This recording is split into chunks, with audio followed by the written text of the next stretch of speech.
So you can hear me okay? Just give me a thumbs up. Yeah, great.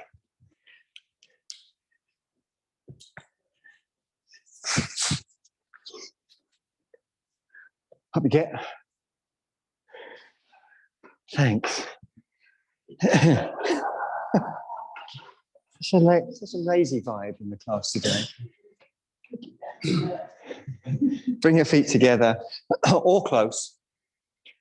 Spread the toes. Drop the shoulder. Oh, actually, can I reverse? I can reverse. Let's reverse. Do that again, but with blocks in your hands. So take blocks and put them in your hands. If you haven't got blocks at home, 2 even-sized books would do. That block's heavy, isn't it? Good. So blocks in your hands, just holding enough to hold on to them, and then feeling that downward movement of the shoulders is accompanied by an upward push through the crown of the head, which causes a sort of meditative sloughing off. I should say, don't try too hard. Yoga doesn't need you. You know that sign that used to be, your country needs you. It's like the opposite with yoga. Yoga doesn't need you, should be the sign. Right? Which, you know, obviously I can explain that. Yoga doesn't need you.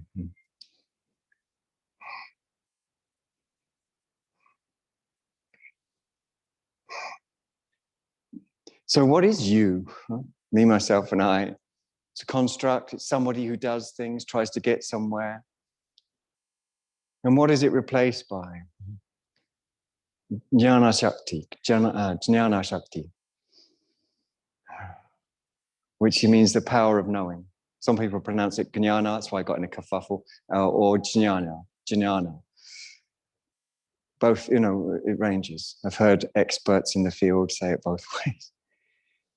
But it means the power of knowing, and that's inherent to consciousness. Consciousness isn't the same as what we normally call myself, me, myself, and I, because me, myself, and I has characteristics, it has goals, it has a history, it has labels such as male, female, neither male nor female, or the label of not being labeled. I've been told that that's a new label now with a flag, the label of not being labeled. So it goes, and we have labels to do with our families, our religion, our country, etc. But consciousness has no labels, but it knows. Jnana Shakti. So when you feel the blocks pulling down and you relax and breathe, play will happen spontaneously, sahaja, lila sahaja. So for example, I'm finding my toes moving, I'm finding the body moving, but this is not coming from a recollection of the past or a striving to attain something externally validated in the present. The movements are part of absorption into reality,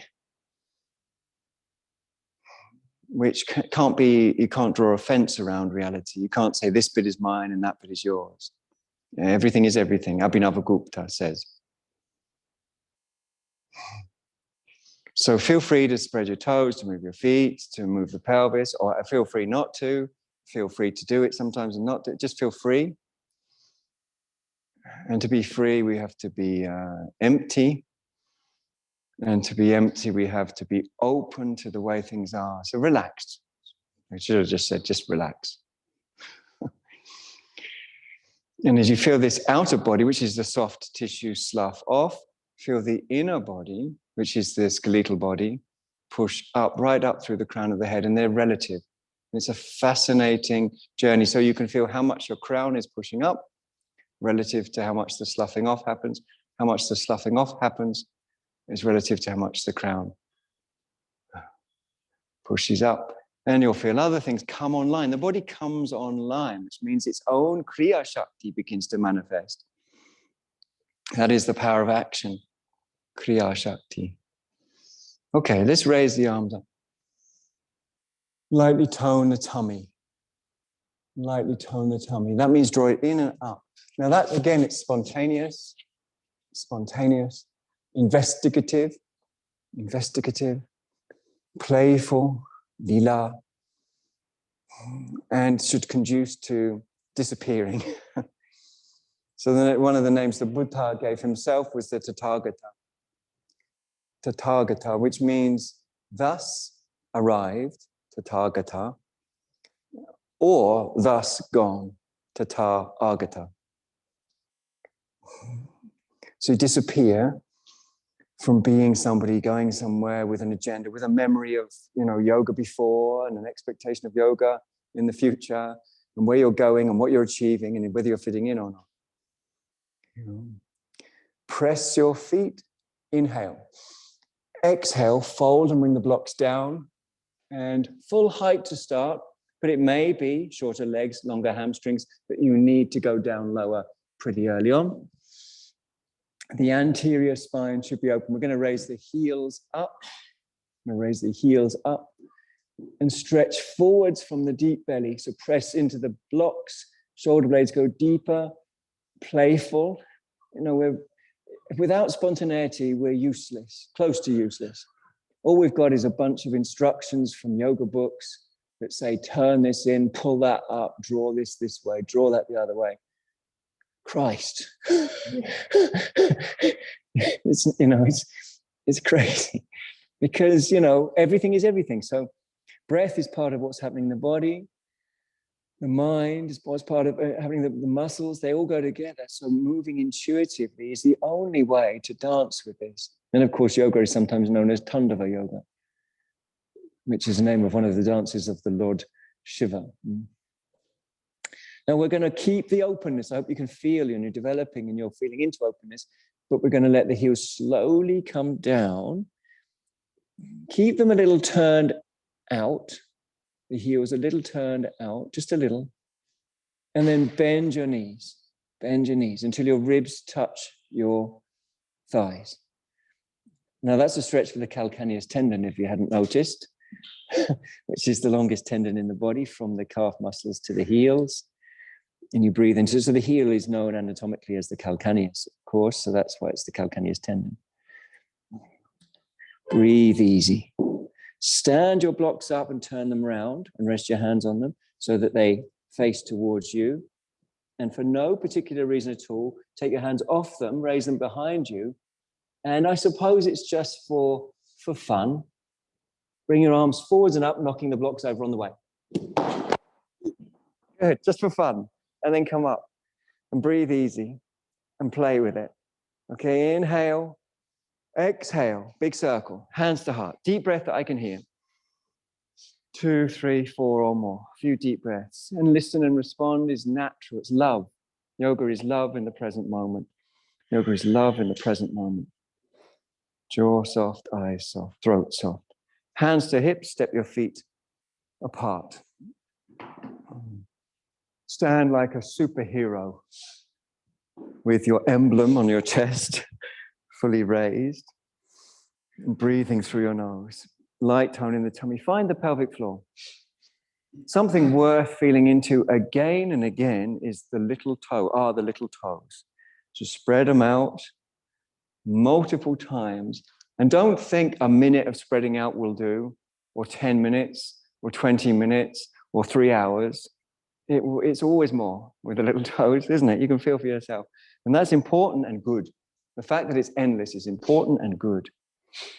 Turn your back toes, left toes in, right foot and leg out, turns on the ball of the foot first, and finishes the turn on the heel. Leaves you with heel to arch alignment. Raise your arms and raise the ribs.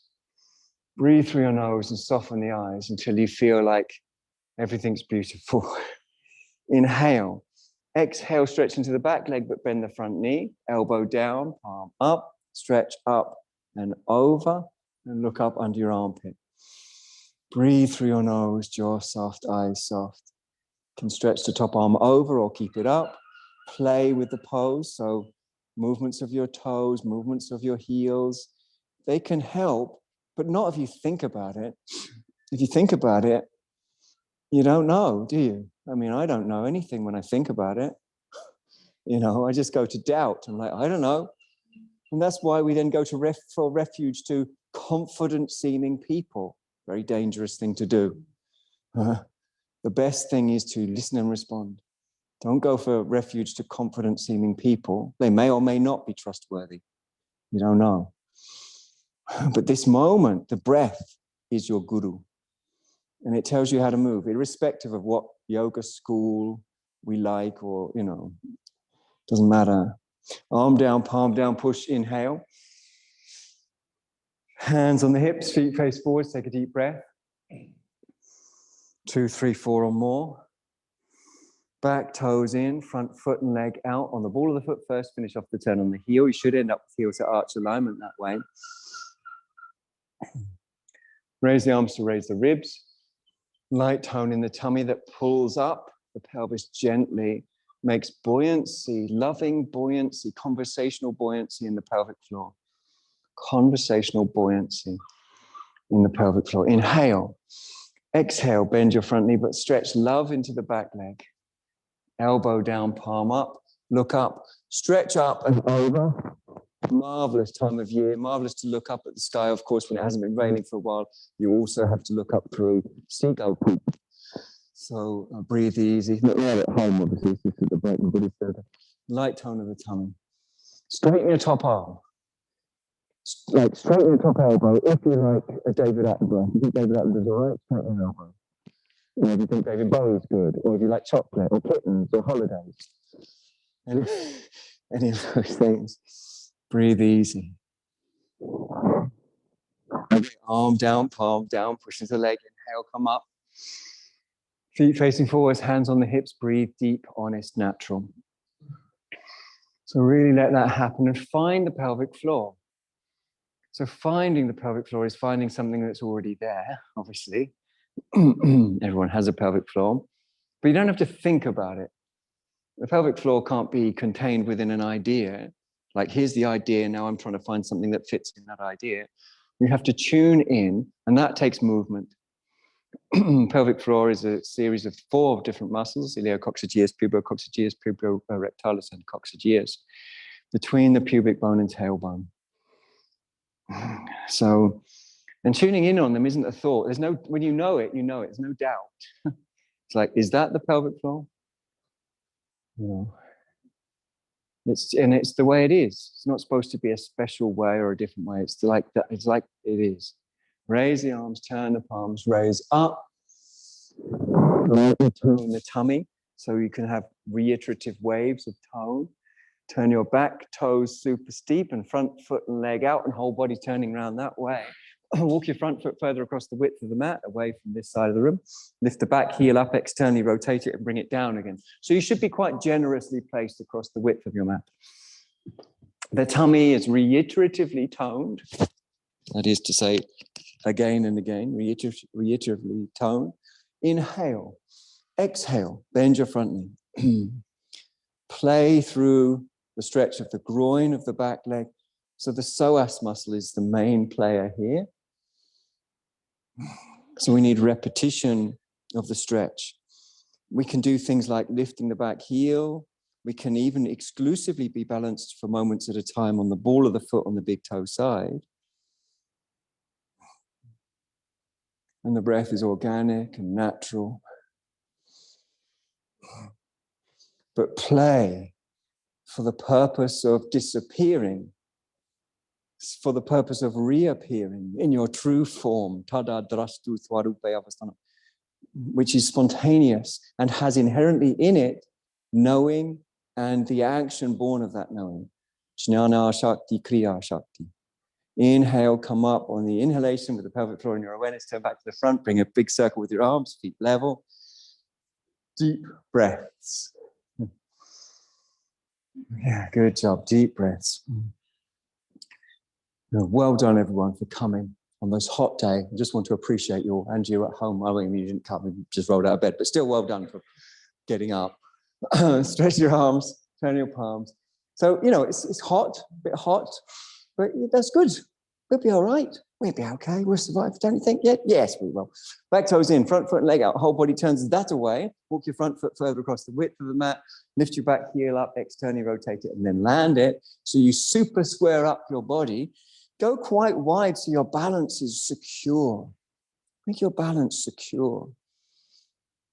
Toning the tummy in reiterative waves. I've compared it to combing, like you're sort of combing your hair. Some of us don't have a lot of that to comb, but others have hair that can't be combed. You might have that kind of hair that just can't be combed. But some people have the hair that can be combed. If you comb it enough, the fibers go in the same direction. Same thing on the tummy. Inhale, raise up from the hip joint. Exhale, bend your front knee. Front knee bend. It's all, for my mind, it's 90% psoas. That is to say, the muscle that runs from the top of the inner thigh on the back leg we're looking at now, and it's stretched dynamically across the pubis. And then it goes underneath the abdominals and attaches to the sides of the lower spine. So we want this muscle to turn, to lift, to stretch, and very importantly, to release into that turn, lift, and stretch. So really bring your right ribs forwards. Really bring your right ribs forwards. And imagine and feel the psoas area, top of the inner thigh, across the lateral pubis, underneath the abdominals, into the sides of the lower spine. And feel it turning, and feel it releasing, and feel it agreeing. Inhale, come up with the pelvic floor in your awareness, big circle, with the arms, hands to hips. 2, 3, 4 or more deep breaths. Walk your feet towards each other, and you're probably going to need a belt for what we're going to do. So kick out the legs a little bit, loosen up, and then take hold of a belt. Unless you know you don't need one, because we're going to bring one arm up the back and hold with the other hand. And you can see I quite like a little swing at it. Good job. And breathe through your nose. Feet can be a little way apart. It's really wunderbar for the descending fibers of the trapezius, I think you'll notice. So the descending fibers of the trapezius are the upper fibers of the trapezius, and the descending fibers are in the neck, going down to the collarbone, from the skull to the collarbone. So can you feel on your lower arm, I'm sure you can, a stretch? And then can you give to that stretch? And giving to that stretch means letting go. It's a bit like if you start a new relationship, you can't keep all the love letters from the last one or the photo. You've got to get rid of them, right? You've got to let them go, right? So similarly, you've got to let go here in the shoulder if you want to be able to say yes to the stretch. And that's what's wonderful about yoga, is that the poses imprint on the nervous system and invite the nervous system to release. And if it does, not only does our mind become open and fresh, but our body becomes open and fresh. And instead of trying to force our way through resistance and to being determined and furrowed-browed about it, poses happen beautifully, timelessly, without struggle, without any sense. You completely step out of time. It's called kalenanavachadat in Sanskrit, which means unaffected by time. Kalenanavachadat. It's a bit of a mouthful, actually. So, breathing into it, swaying if it helps. For me, it can help because it helps negate the gripping, grasping, grabbing modalities that are habituated. Okay, slow and easy release when you're ready. Take a breath, limber up, and when ready, the other arm up the back, and similarly, take indirect or direct hold. So one elbow down, one elbow up. Good job. Breathing through the nose. Light tone on the tummy. Observing where the stretch is on the descending fibers. So that counts as stepping stone 1.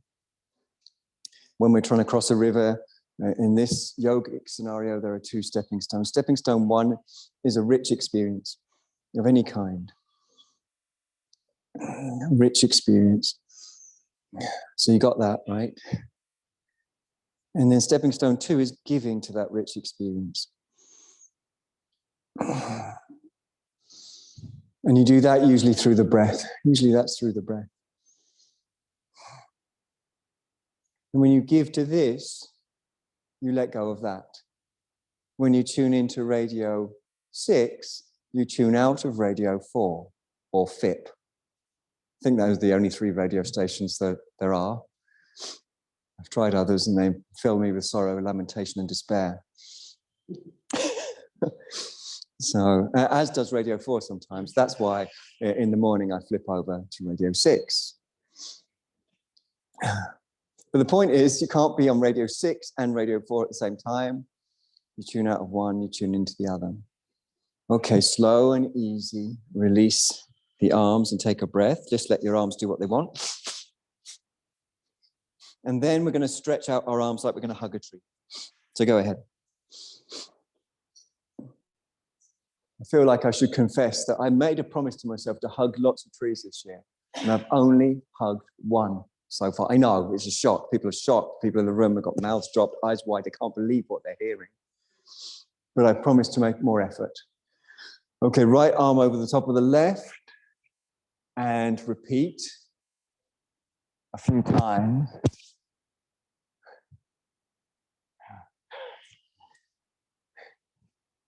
And then continue to wrap around when you're ready. Lots of little movements, lots of little movements. Breathing through the nose. I think it's useful for many of us not to let the arms compress in on the chest, because if the chest compresses back, the soft tissue presses back onto the bone, and then the bone compresses back onto the diaphragm, which is where the diaphragm is attached on the bottom of the breastbone. So if you bring your arms up and forwards a little, make sure to also drive your shoulder blades forwards to accompany the arms. So you imagine your shoulder blades are coming forwards towards the front of your body. It's a meditative instruction. In other words, it's based on relaxation and breath. Based on relaxation and breath. Bring your feet closer or together. Bend ankles, knees, and hips. Okay. And there may be cracking, and there was. And we can go low or not. Breathe through the back with the jaw soft.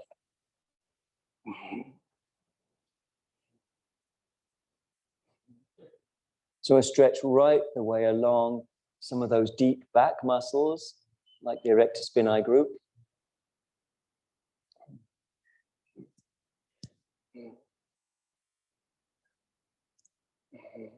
Good. Calmly ascending.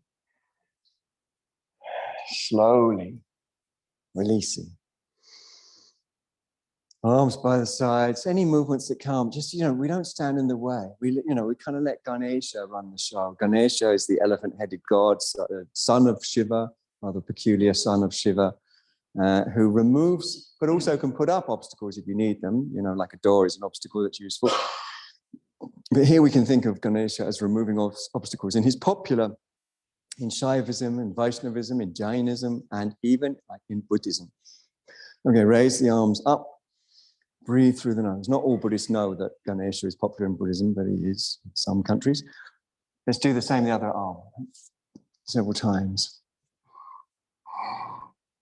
So the name of this school, Vajrasati, Vajra can infer being unobstructed or unobstructable. Right, so that's a Vajra. When you feel ready, the arms wrap round. So the obstructions are thoughts, ideas, views, opinions, attachments, expectations. And we're always better off, we're thousands and billions of times better off being empty than being preloaded. So breathe into it. Because whatever you imagine the future to be, it's going to be different. It's going to be different. And the best way to deal with that is to come empty. Empty. Not to be an optimist nor a pessimist, just empty. When you're ready, bend ankles, knees, and hips. Breathe into it in your own time. It's all about the utility. The poses are just vehicles. They're not the aim of yoga. Getting better at the poses is BS. I can't say bullshit out loud because I'm in the Buddhist Centre, but it's bullshit. So, getting better at the poses has never been what yoga has been about until the advent, really, of The Light on Yoga by B.K.S. Iyengar. And I don't even blame him. Don't blame him. He's a great man. But the photographs in that book, made people think, oh, wow, oh, okay. He's written a book about yoga. He's doing that. He must be an expert. For me to be an expert, I need to be able to do that, And then suddenly people who haven't done yoga at all are rising up because they've been doing gymnastics, or dance super quickly. So that's, poses are a vehicle. Stand up slowly. Slowly.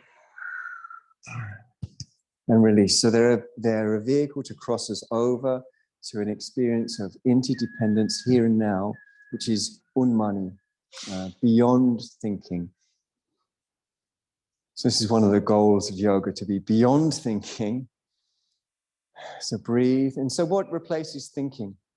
It's not that thinking stops. It's just that we just realize, as my wonderful metaphor, that's still just dragging along.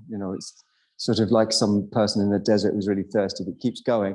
And it's my sausage metaphor, the sausage factory metaphor. Thoughts are like sausages being made by a sausage factory. They're just made of whatever's around at the time. Thought, like that. And that's fine. That's what thoughts are supposed to do.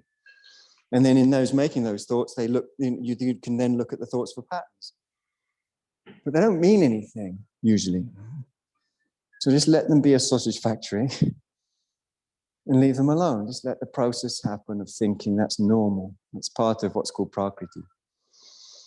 Now we're going to raise up. Now, some of you might want to use a wall for this because we're going to balance in tree pose. We're going to raise up our left heel. We're going to feel into the 3 foot arches of the standing leg foot, medial, lateral, transverse. 3 foot arches. For me to feel into the foot arches, I move forwards and backwards. Tuning in. And then if you're ready, you raise your leg up and bring yourself up with either your heel on the ankle or cup the knee, or bring the foot high up in the hands in prayer.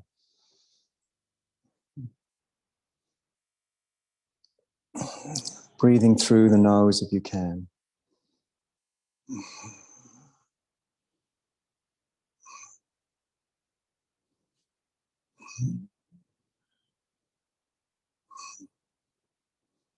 So when we look at yoga poses, we find nearly none of them exist through yoga history. Most of them are about 100 years old at most. But not this one. This one's old. This practice of standing on one leg is attested in Strabo's Geographica, 150 before Common Era, who's referencing 200 years before that, at the time of Alexander, who called himself the Great.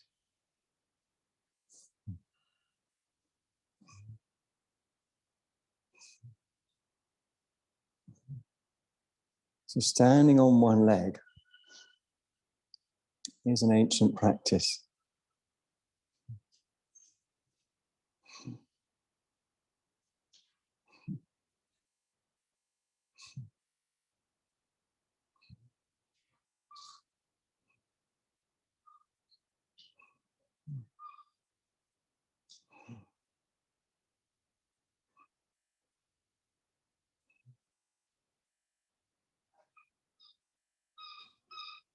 Okay, release your hands, place your foot. Take a deep breath, because I think you were holding your breath a little bit for a long time. Like, I can't fall, I mustn't fall. So just relax, like, oh, it's okay. Okay, made it. Second side, nice and loose, breath centered. Raise up your other heel, still breathing through the nose. And then when ready, foot up as high as you can bring it. Hands into prayer.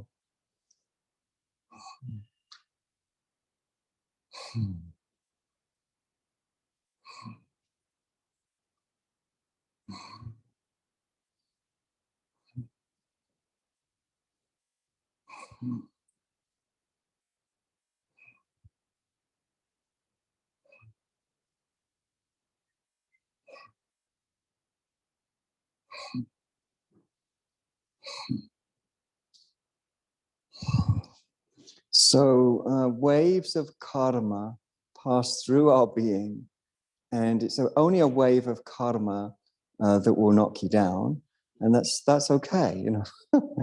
It doesn't mean, sometimes we think karma is like, you know, oh, you've got karma, you got it coming to you, you know, you did bad things happen, like you lose your balance in the tree. But that's not what karma means. Karma just means action, and if karma vipaka is the fruits of action, and the main fruit of action is the propensity to do something again or to not do it again. Sukhanushayi ragaha, dukhanushayi dveshaha. So when you feel those sort of like wobbles go through you, they're all right. They're just, and if you can kind of find a way through them, then you would have negated that karmic field. Doesn't matter if you can't. Okay, super duper. Release, place, take that deep breath that I know you are holding on to, and just wiggle if you want to. Wiggle if you want to. It was Vajrasati's 2018 catchphrase. It still is lingering around. Now we're going to bring our hands either to hold our elbows or bring our hands into Paschima Namaskara. Now you can see when I come into Paschima Namaskara that I like to take quite a long time moving my shoulders and arms by moving my hands against the spinous processes. Now it can be hard to bring the hands into Paschima Namaskara, so therefore you can hold your elbows, and that makes a very good alternative. But if you are bringing them into Paschima Namaskara, just observe how many micro movements I'm taking. And if I was at home, I'd be taking a lot more as well. I just don't want you to get bored. Step your feet apart. Lift your chest and breathe through your nose. Good job. Find the pelvic floor. Find the pelvic floor.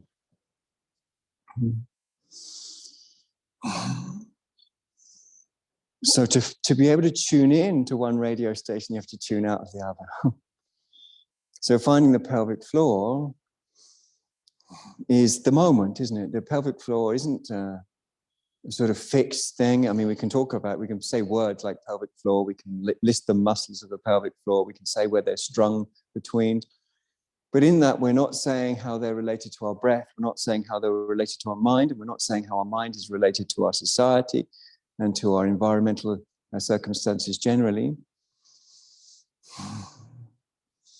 So the pelvic floor really is part of the interdependent whole, and it moves with the dance that everything is moving with. Everything, you know, we think we're individuals asserting our individual will, and you know, sometimes people get in our way, but we are little motes of dust. And the universe is moving and we move, and it sometimes brings us together and sometimes pulls us apart. And that's the impersonal dance of Prakriti. What it means is that everything is everything. Your hunger is my hunger. Like that. Your sadness is my sadness. Your joy is my joy, and vice versa. Turn your back toes in, front foot and leg out. Whole body's turning around that way. And walk, just as we did earlier for Virabhadrasana number 1, we walk the front foot further across the width of the mat, we lift the back heel, externally rotate it, and then bring it down again. And we're going to focus, as we did for Virabhadrasana number 1, on the psoas of the back leg. So light tone in the tummy, an investigative, happy, relaxed stretching of the psoas, but not just stretching. Giving to the stretch. That's how you purify the nerves. That's how we practice Nadi Shodhana. So stretching the inner groin up through the deep belly, through the sides of the lower spine, the back of the abdominal cavity. And play. Inhale from the inner groin up. Exhale, extend from the inner groin of the back leg forwards. Hinge from the hip joint of the front leg. Take time. Go beyond time. Go into love of the moment-to-moment fascination. This is just a vehicle to cross us over. Like the Buddha said in the Sutta of the water snake, he mentions that a water snake, or any snake actually, is like views and opinions. If you hold it from the wrong end or you hold it in the wrong way, it's unhelpful. It doesn't matter what the view or opinion is. But he also says that views and opinions are like a raft. Their only purpose is to cross you over. Poses are a raft. Their only purpose is to cross you over into the richness, into the moment beyond time.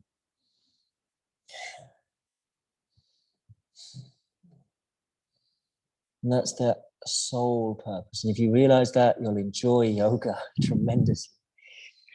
Inhale, come on up. Turn back to the front. Don't release the hands. Sorry. Turn the back toes in, front foot and leg out, whole body's turning the other way. So when you're ready, turn the whole body the other way, walk the front foot further across the width of the mat, lift the back heel, externally rotate it, and bring it down again. Breathing through the nose. Lightly tone the tummy in reiterative waves. So that's in and up, like you're combing it. Focus on the inner groin of the back leg. The inner groin of the back leg.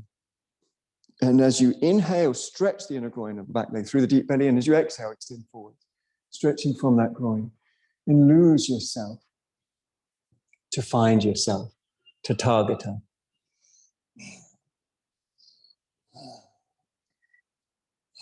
So how do you lose yourself?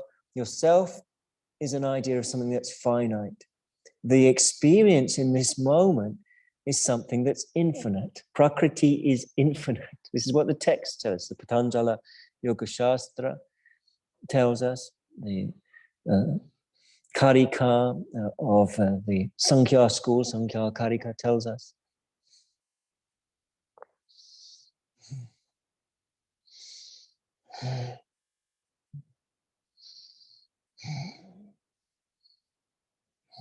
So this moment is a dancer. Prakriti is compared to a dancer. Another, like it's moving, it's changing. It's like often portrayed as a female dancing, and she's got long hair and she's got silks, and that's all the movements of everything, constantly dancing.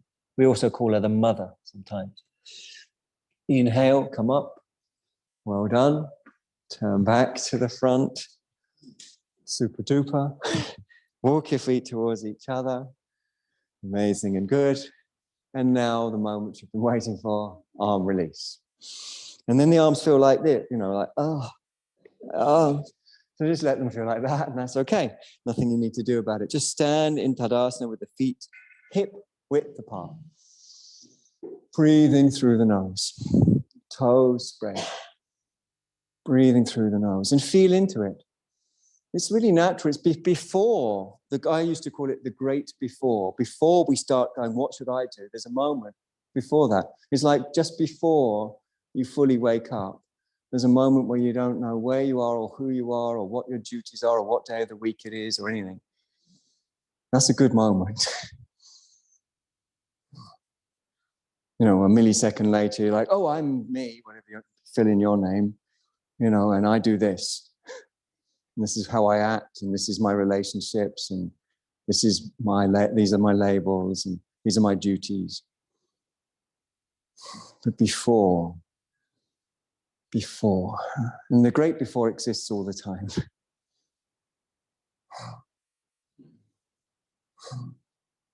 In some traditions, they call it Shiva. The great before, they call it Shiva. And obviously, in the Shaiva traditions, it's a no-brainer, really.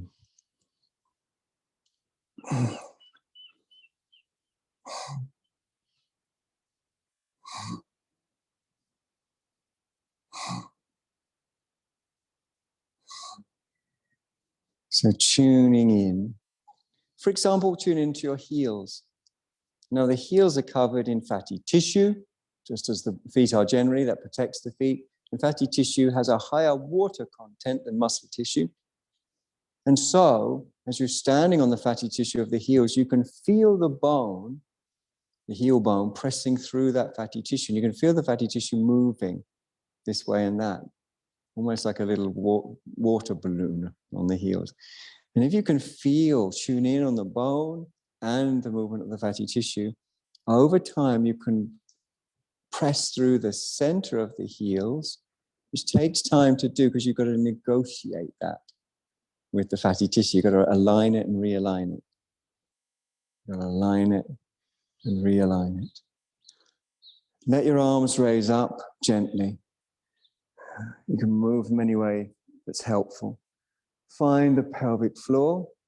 Don't try too hard. Try not to bring any past paradigms. Remember the Stevie Wonder song, Pastime Paradise. People spend most of their lives living in a pastime paradise, and all the rest. You know the song, right? Do you know the song? Somewhere you know the song. That was the remix, and it was a travesty. The original, of course, was Pastime Paradise, Gangster's Paradise. It was a silly song. Inhale, exhale, hands flat to the floor. Flat to the floor, which means bend your knees, probably, but not definitely.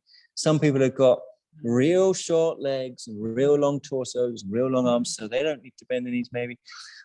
So bend knees or straight legs, but the back should be coming to some sort of passivity. Right? Some people facilitate that back passivity by moving the feet. So moving the body left or right, lifting a heel. You could lift, for example, the left heel and move the body towards the right, and vice versa. That can help some people if done repeatedly, with the purpose, the artha, being absorption.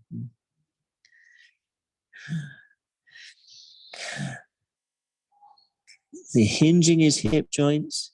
The breath is deep. Any release of the neck should go hand in hand with any movement of the spine.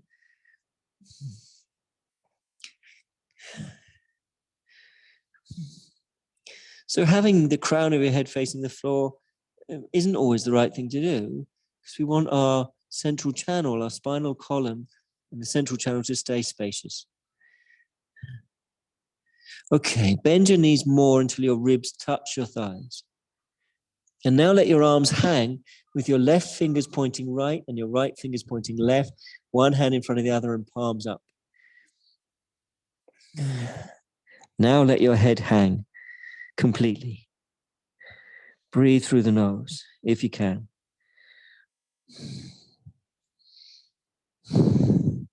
Bend a little more. Bring your hands onto your thighs just above your knees. Straighten your elbows, but not your knees. Breathe through the nose. Move around to bring the energy down towards the feet. Take deep, natural breaths. Continue your journey up your legs in your own time, keeping the energy dropping down to the feet. You can shake it down or drop it down to avoid any dizziness. Keep your energy down in your feet. And let yourself shimmy or shake or whatever gets you through the night. And then we're going to come into Adho Mukha Svanasana, down face dog. So you guys are going to, outer people are going to face in, the people on the outer walls, and the people in the middle row are going to face that way. So down face dog, and people at home can go anywhere you like. And you're going to come up into Adho Mukha Svanasana. Once you're up, check your hands are equidistant from the front and the sides of the mat.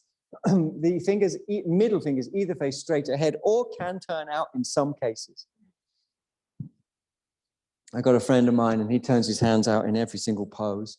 Dav Jones, he's got his hand turning out vibe going on.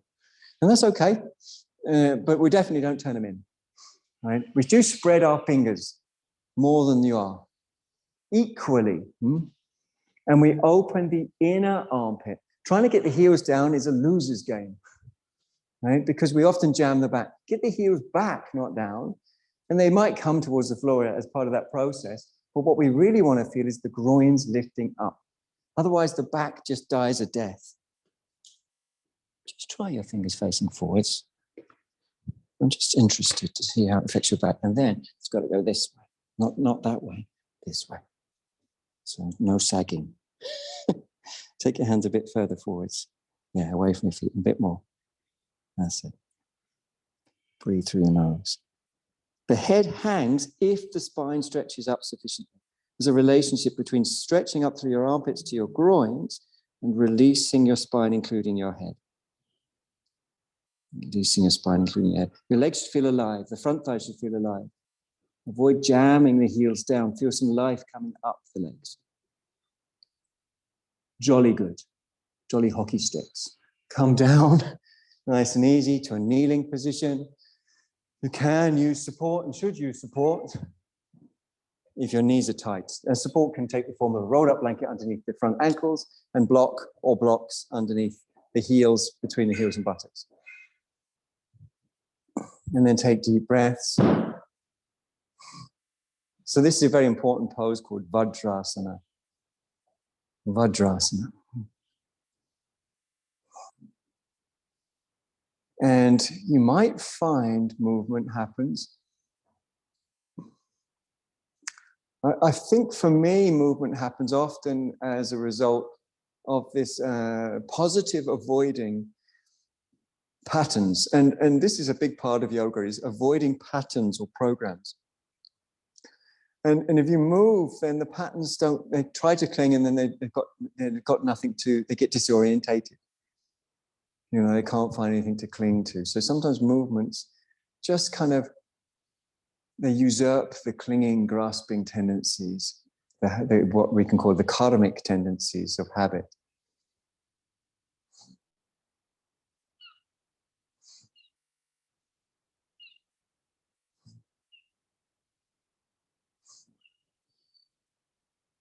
Just rolling and moving and moving and rolling.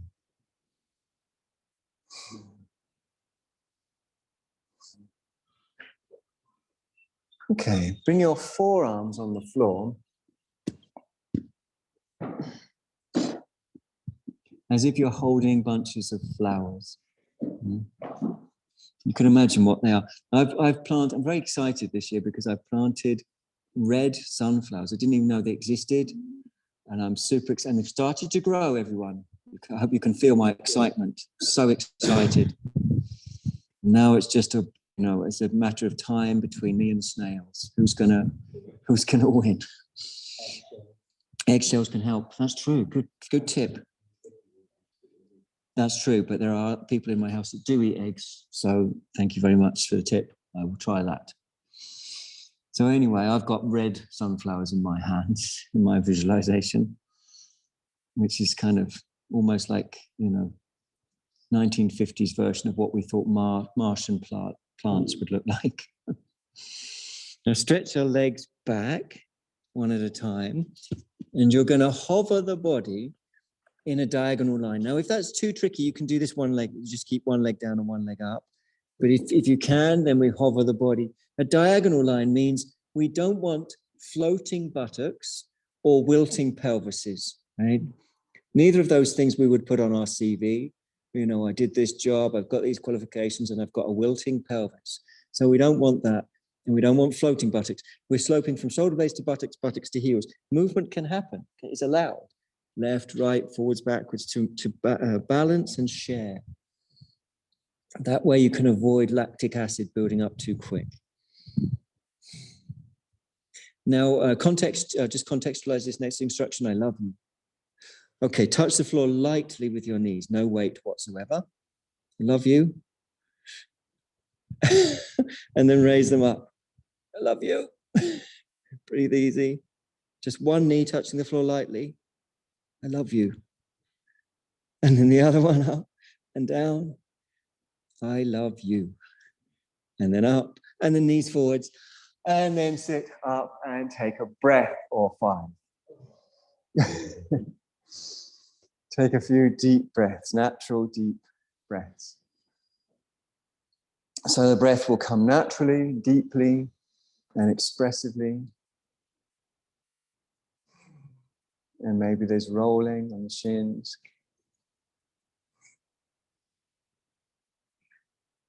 The eyes are soft, the brain is soft, the tongue is soft, the throat is soft. It's a beautiful day.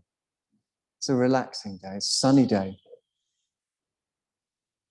And I often think, wouldn't it be nice just to put my feet up on a day like today, a Saturday, sunny Saturday? So let's do just that together. Stretch your legs out in front of you. It's such a nice day. We should just put our feet up. I like to put my hands behind my head, really relaxed, and I just lean on back by about 60 degrees, and I put my feet up, level with my eyes, so I can just relax. Obviously, we can do this for hours if we want. Breathing into it. Also, the toes are level with the eyeballs. The eyeballs look straight ahead and they see toes.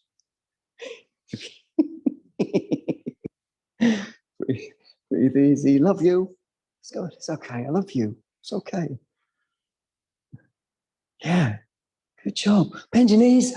Hug your legs. Lift up. Go light in the lumbar. Breathe through your nose. Ah.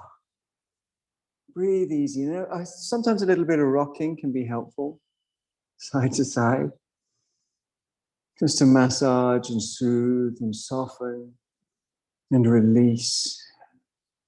Remember, and you can feel, you don't need to remember, you can see the mind and the body and the breath are part of one field that also includes the rest of the universe. And that's true. This isn't like a hippie truth, you know, this is, well, a lot of hippie truths are actually true anyway. Not all of them, but, you know, a lot of them. Interdependence is a truth. You know, any self-respecting physicist, any self-respecting biologist, any self-respecting chemist would tell you that things are interdependent. And that's just the way it is.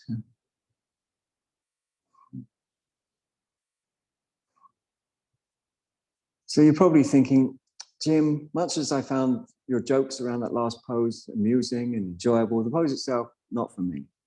You might think, is there another version of boat pose that we could try, Jim? I'd love to try another one and maybe see if that one was more my taste. Well, sure.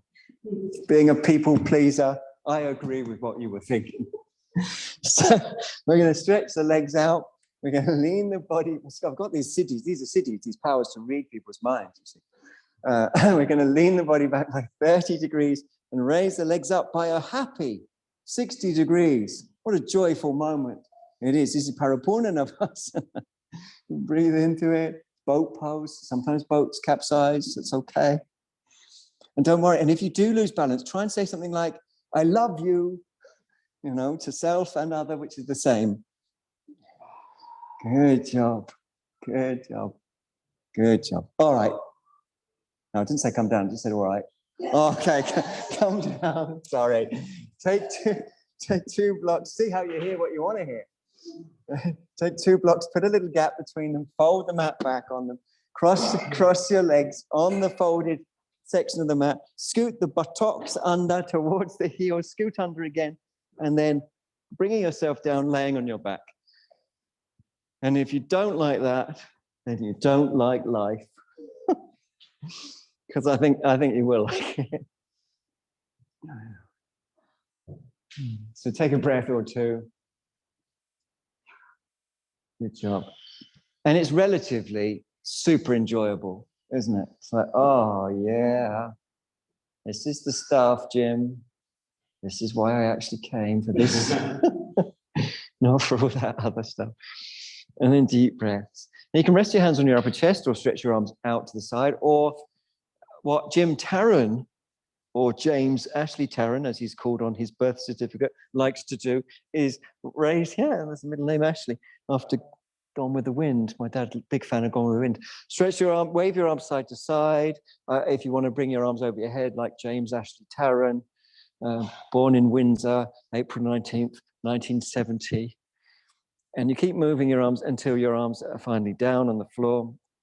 And you can do that repeatedly if you want. That's an option.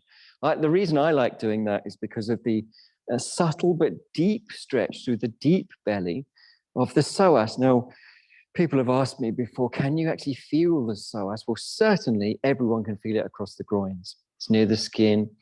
You know, you can feel it in this pose and even more in poses like Anjaneyasana, the lunge pose.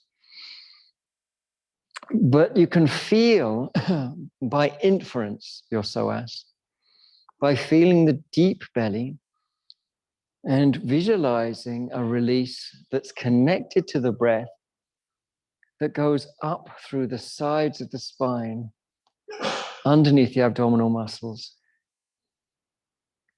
And as the muscle is asked to stretch like this, it's invited as part of that to release.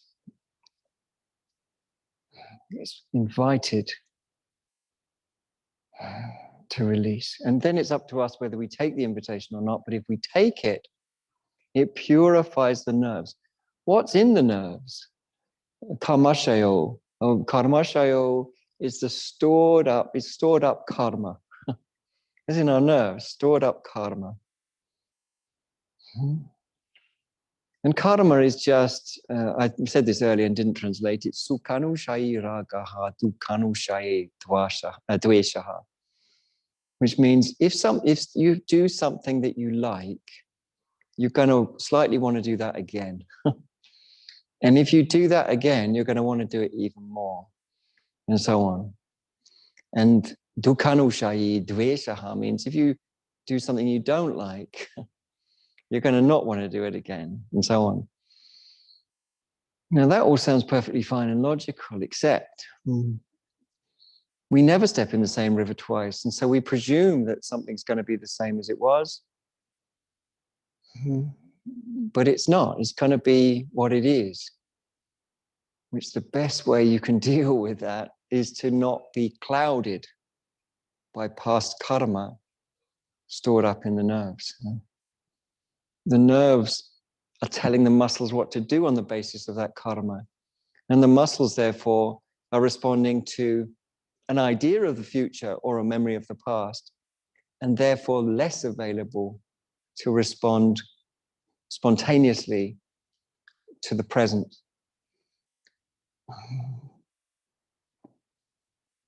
Shortened version, relax and enjoy.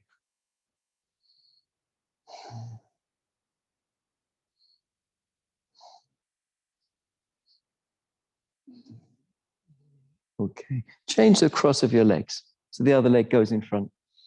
Now I quite like to scoot the buttocks under, that is, use my hands on the top of the pelvis, just underneath what's called the PSIS, the posterior superior iliac spine, which is a bony crest at the top of the back of the pelvis.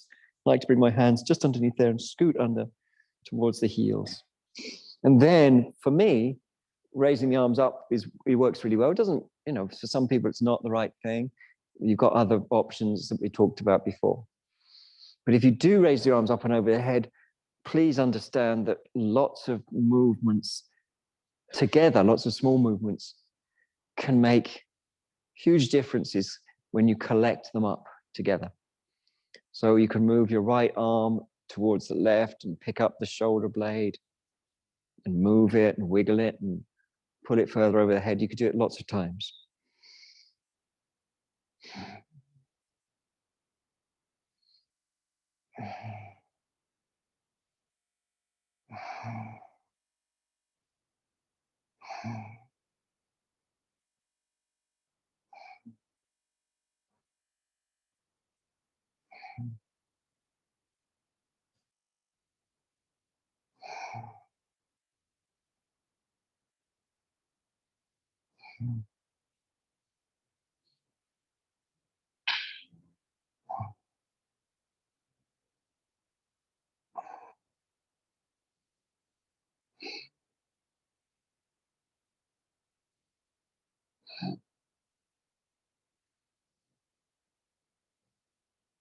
Investigate peace in the present. Investigate peace in the present.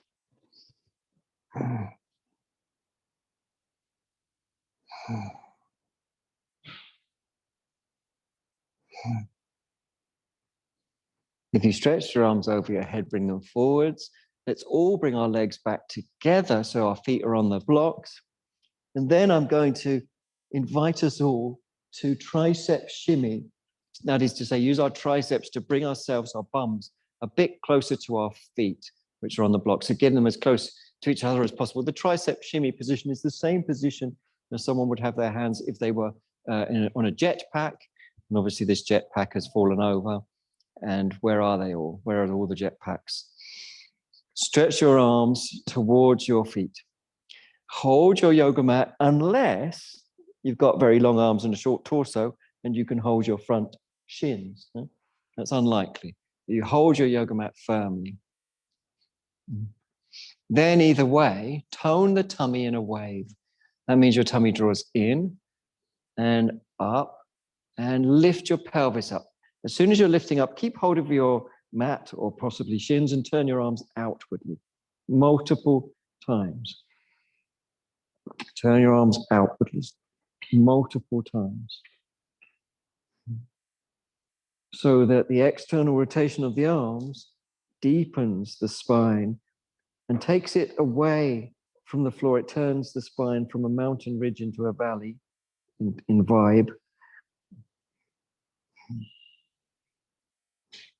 If you were someone who was holding front ankles, which is unlikely because it's pretty tricky without the right dimensions of the body, but if you did, there's many ways in which you could hold. You could have your fingers just up the calves, or you could have your hands turned the other way, thumbs down, and rotate the arms out even further. But if whatever you're holding, the arms rotate out.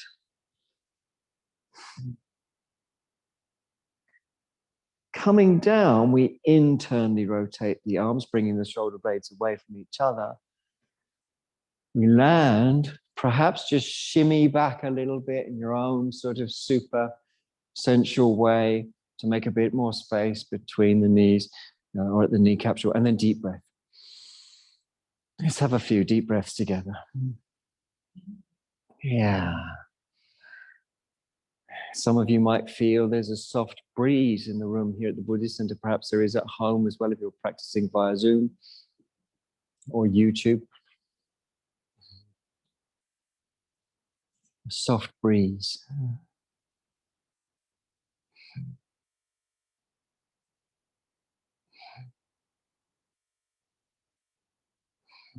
Recently, when I was privileged enough to sit in the company of one of my all-time life heroes, the Venerable Ajahn Sumedho, he described enlightenment using a metaphor he had heard from a Thai monk who said enlightenment is like rice cooling down.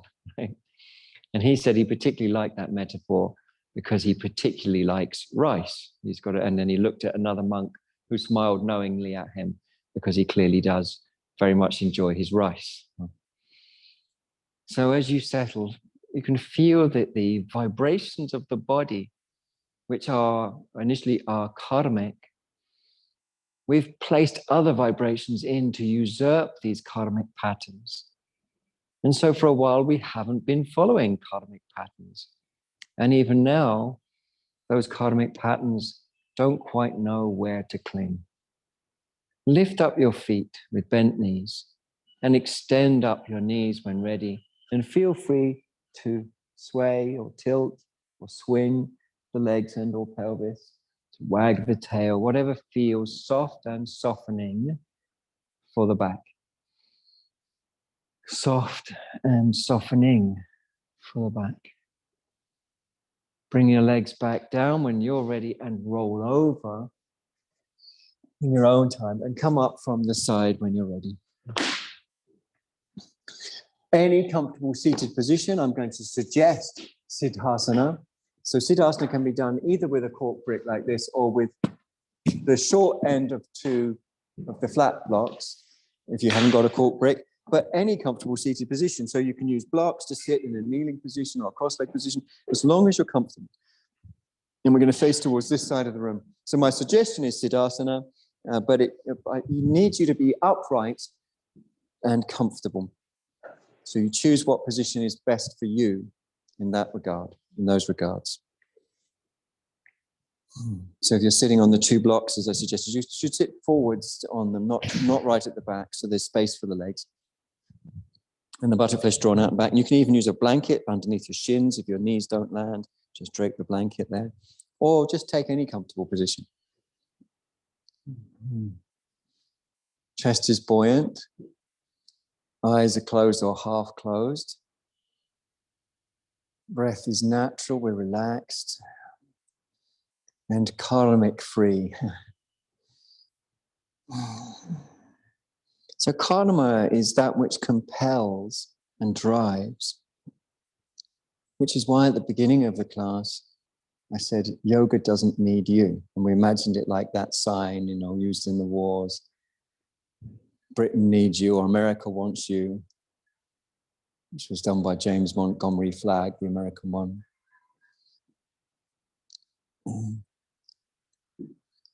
Yoga doesn't need you. And because what normally we think of as me, myself, and I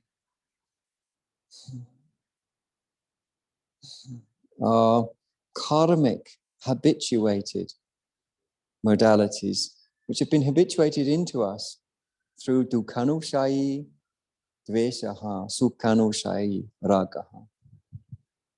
Through being told off as a kid, like, don't do that, and then we either are conditioned to not do that, or now we rebel against it. Through societal values that we don't even know are there, we just presume that's just the way things are. Like the materialist assumption of our society.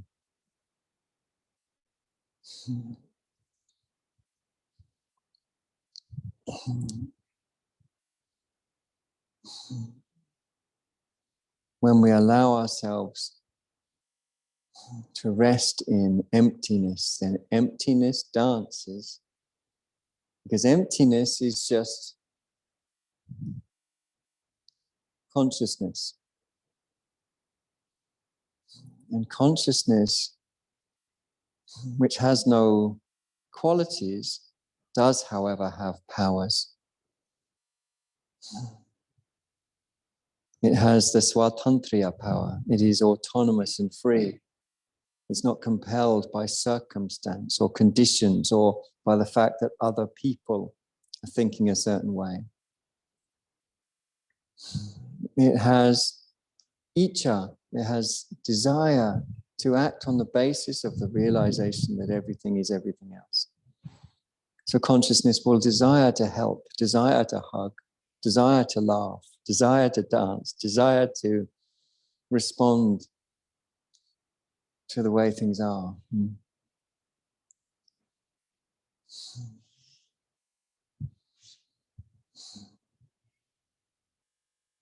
Because Homo sapiens like to position things somewhere, the yoga tradition gives us an antidote, gives us something to position, a place we can position consciousness, which is the heart itself. And we find this going way back before the Tantra, into the Upanishads. So if you go into the heart itself, and you rest in the heart, which is the exact middle of the axial center of the body, the exact middle of the central channel, which correlates to the spinal column and beyond.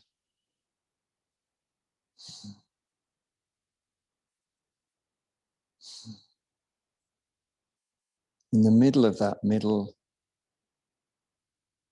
there's a point.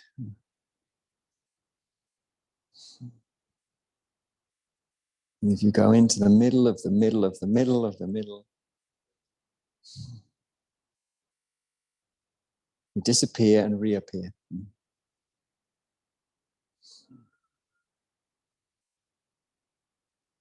Hands to the heart center. We'll chant one of the bijas to orientate ourselves and to anchor ourselves at the heart, which is Hong, sometimes called the Denu bija, said to sound like a mother cow calling her babies to her. What are the babies? There are disparate thoughts and emotions and energy patterns. What is the mother cow? It's the heart of the heart. So we'll chant just once together, nyasa, placing this in the heart. We're chanting Hong. Take a deep breath in. Hong.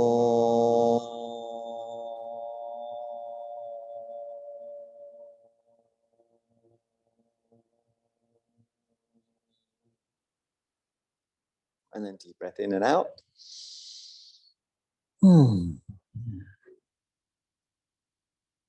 We're going to release our hands and lay flat on our backs. And we've got a lovely 127 seconds of corpse pose that we can enjoy. But it doesn't start until you're down, so don't panic. And it won't start until the last person is down. And if you are the last person, don't panic on behalf of the group. Oh God, I'm holding it. It's okay, everything's fine. Arms away from the body, so hands on the floor. If you accidentally touch someone, that will cause them to be poisoned and die. It's nonsense, of course, so don't worry if you accidentally touch someone. Breathe easy. Shoulder blades scooted under, total surrender.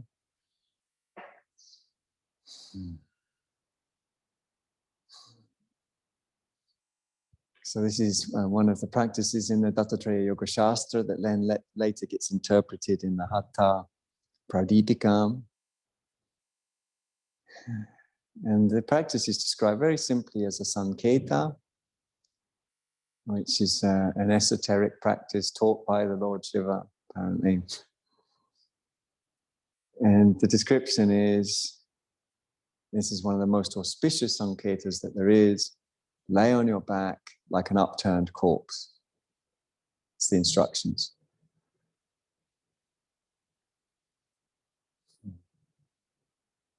And the purpose is dissolution, dissolving back into the field, back into the arms of the Matrika, home. Everything that we grasped and said, this is me, returns to its source, which is part of the interdependent field. This isn't me or mine or myself. This is part of a field. And that field is infinite and co-creates everything. Hence it's called the Matrika, the mother matrix. Huh?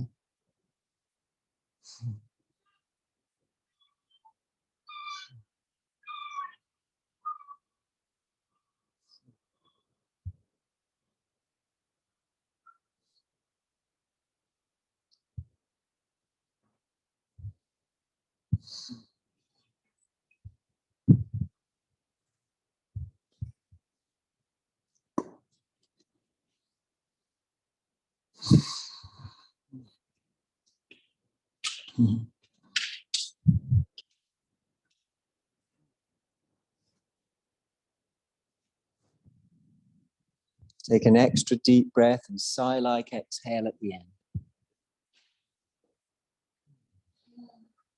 And let that lead to several of those sorts of breath. Total release. We call it Dzogchen. Resting in the great perfection. Dzogchen.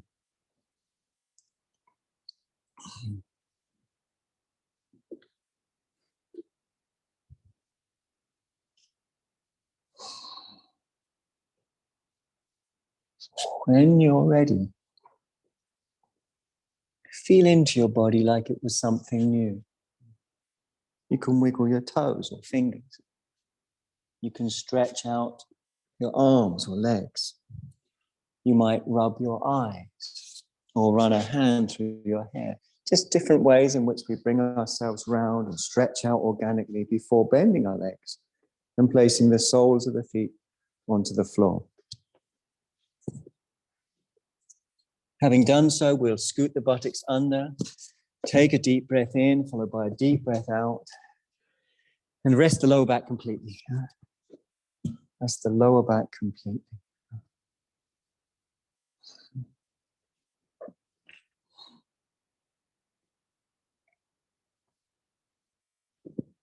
When you're ready, roll onto your side, facing away from the front of the room, where the shrine is and the Buddha is, facing away from that side of the room, and lay as comfortably as you can on your side. The knees are drawn up, the tummy is soft.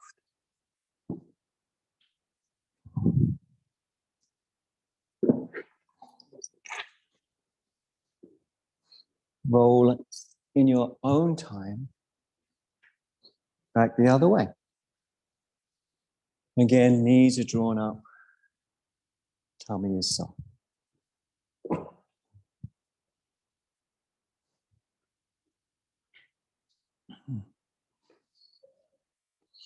Let a little light filter gently into your eyes, light and color.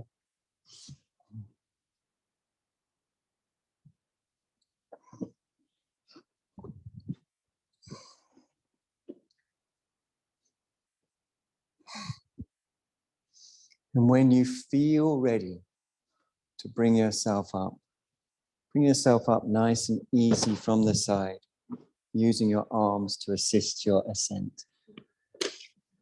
Bring your hands into a prayer position facing towards the Buddha side of the room. Most people are quite into Buddhas. You can even buy them in garden centers. Everyone likes Buddhas, I think. And we're just, if you agree with these following lines, then just say Om. But remember, when I say all beings, it includes the being that's going to say Om, you know, or maybe saying Om.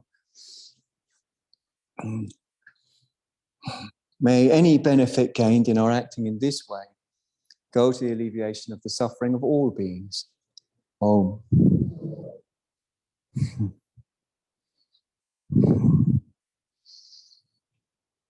Had a bit of light and color in.